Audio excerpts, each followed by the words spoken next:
Right, so 7 o'clock Sunday evening, we were all glued to our TV sets to see what our Boris had to say. Now, the lockdown hasn't been lifted, and we knew it wasn't going to be lifted completely. But for those of us living in England, it looks like we now do have a little bit of biking freedom.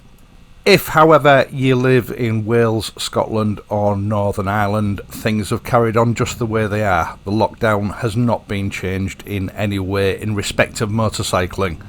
You've still got to stay at home. And the reasons, I think, for this, partly anyway, historically, is the political differences between those countries and England. Northern Ireland, Wales and Scotland have seen an opportunity to flex their political muscles a little. And if they get that opportunity, they almost always take it. There is also speculation that the R number, and I'll get onto R numbers a little bit later on, are a little bit higher in these countries than they are in England. And last but not least, of course, Westminster and the Bank of England are footing the bill for all these people that are on furlough, etc. So regarding those other countries, it's not costing them anything to sit and stay where they are. Now, in this video, I'm only going to discuss the change in the lockdown regulations as they pertain to motorcyclists as I see it. So I'm not going to be discussing other issues about schools and returning to the workplace, etc.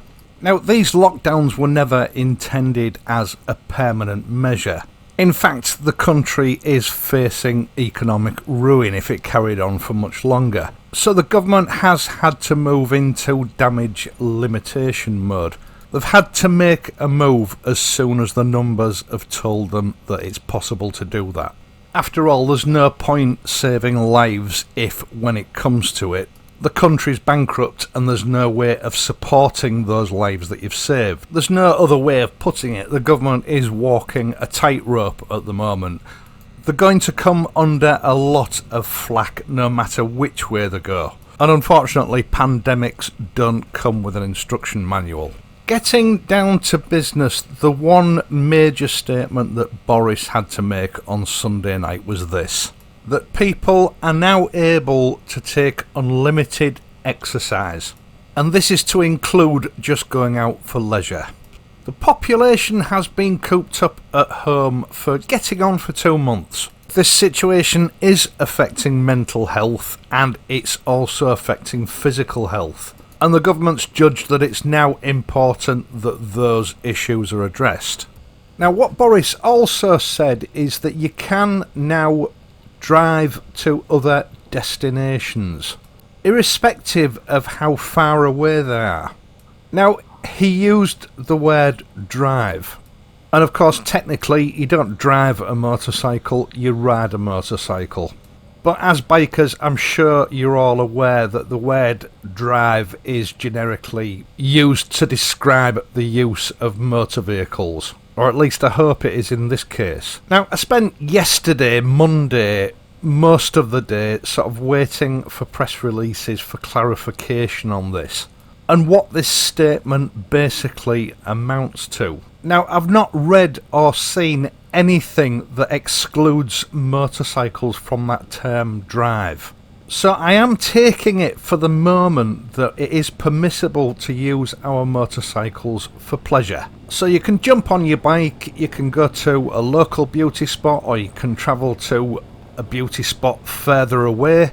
And if you like, you can take a pillion, providing that pillion is a member of your household. So you can't go and pick your mate up from down the road and take him or her on the back of your bike. If you're travelling together, they've got to be a member of your own household. Also, if you're travelling away from home, no overnight stays are allowed. No hotels or guest houses are open at the moment, so that's out of the question anyway. But you're not allowed to go camping or staying in your caravan or anything like that. In short, you must return to your home address on the day that you departed it. Now, bearing in mind we are talking about England here, what you cannot do is travel to Wales, Scotland or Northern Ireland, because obviously the law is different there and they are still in lockdown. Now, the government said that it is going to monitor the situation with people travelling. And if people start getting silly, they will rein us in. So be aware, this partial relaxation of the rules is not set in stone. They can cancel it and go back to a full lockdown anytime they like. They have the power to do that. Now, what you can't do is use your car or your motorbike to travel to see a relative or a friend, even if it's just to visit them and sit in the garden and have a chat for half an hour. It has been stipulated in a press release that that's not allowed. And I think also common sense dictates that you should not be travelling in groups of bikes, because you've got to meet up with these people at the beginning of the ride, and when you reach your destination, you're all going to be getting off at the same place at the end of your ride. That constitutes a group of people, and you are not allowed to do it. So if you're going to ride on your own. The government is expecting that people are going to be exercising some common sense here.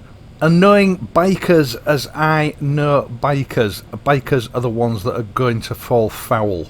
We had this just before the lockdown, where groups of bikers were gathering on seafronts and at biker cafes. It puts us in a bad light. Motorcycling as a pastime does not need that kind of bad press. So the best advice I can give you is that if you're going to utilise this freedom on your bike, stay away from biker haunts.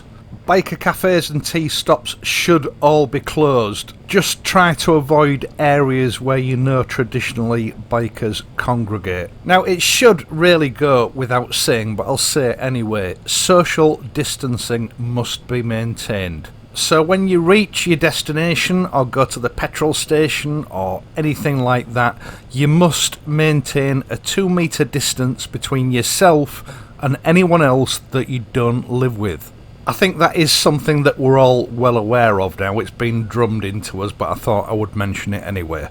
The other thing that I would like to mention is manner of driving. You know and I know that the police do not like motorcyclists. And I'll get on to the police in a moment. Now is the time to brush up on your highway code if you feel a bit rusty. Hone your roadcraft skills rather than your high-speed cornering skills. Cherish this little bit of freedom on our bikes that we've been given. Don't abuse it. Keep your speed down and drive responsibly. If you have an accident while you're riding your bike, even if it's only a minor accident and the emergency services have to be called out, that situation straight away puts yourself and those emergency services at risk. They don't know enough about this virus to be absolutely 100% sure that either you are infection free or the people that are attending you are infection free. There's always an element of doubt there. I know no one goes out of the way to purposely have an accident, but the way you behave on the road can have a large bearing on whether an accident occurs or not. Now, the government's allowed this slight relaxation, which actually for me is quite a big thing, because the rate of infection, otherwise known as the R number, is less than 1. This means statistically that at the moment, if a person in England is infected with the virus, during the course of that infection, he is likely to infect less than one other person. So if we all follow the guidelines that we've been given for this newfound freedom, the virus, in theory, within a period of time, I'm not sure how long a time, will become extinct in this country. If we don't follow it and that R number rises above 1, and it doesn't have to go much above 1, the incidence of this virus in this country will increase until we're in full-blown epidemic mode again. That's why the regulations have been put in place to allow us some freedom, but severely limit our contact with other people, especially people that we don't live with. The more people you come in contact with, the higher the likelihood of that number rising above 1 and things getting out of hand again. I know the press and a lot of people have expressed confusion over this. To me, it's pretty simple mathematics. If we follow the guidelines rigidly and don't step over the mark, there is, in due course, a way out of this problem. Now, before I go, I just want to talk about police behaviour, because I've heard some real horror stories. As you know, I'm a retired bobby myself, but, you know, that was a different time, a different era. And I'm afraid the standard of policing in the UK these days is shambolic. Unfortunately, over the last 20 years or so, the standard of police personnel has dropped significantly. And unfortunately, police forces countrywide have become for-profit organisations. Now, what I mean by that is that the government does award them substantial budgets with which to provide policing services. But police forces are allowed to, if you like, top up the kitty by means of fixed penalty tickets and driver awareness courses. And I'll tell you now, this is big business worth billions of pounds a year. Now, I still have contacts that are in the job, and one thing that concerned me a couple of years ago, one of those contacts who was involved in these driver awareness courses confided to me that in some cases, people that were on these courses, when he'd spoken to them, it had become perfectly clear in his opinion that they'd not actually committed any offences in the circumstances that had led them to be there. And in actual fact, they'd been blackmailed into taking those courses under false pretences. And this particular contact of mine felt so strongly about the situation, he actually resigned. Now, I'm not entirely sure what the charge for these courses, but I think it's somewhere between £100 and £200, with something like 30 people attending each course, and each police force conducting several of those courses a day. That's a nice little earner. Now, I know back in my time these sort of schemes were often discussed, but the powers that be would always fight them because it was considered to be a slippery slope. A slippery slope that it looks like the police forces have now gone down. Now, the reason I'm bringing this up is that since the beginning of the lockdown, I've heard reports from several viewers who've been using the bikes to get to work, that they've been targeted by the police who've told them that they shouldn't be using bikes to get to work. And one of them, I believe, was a national health worker.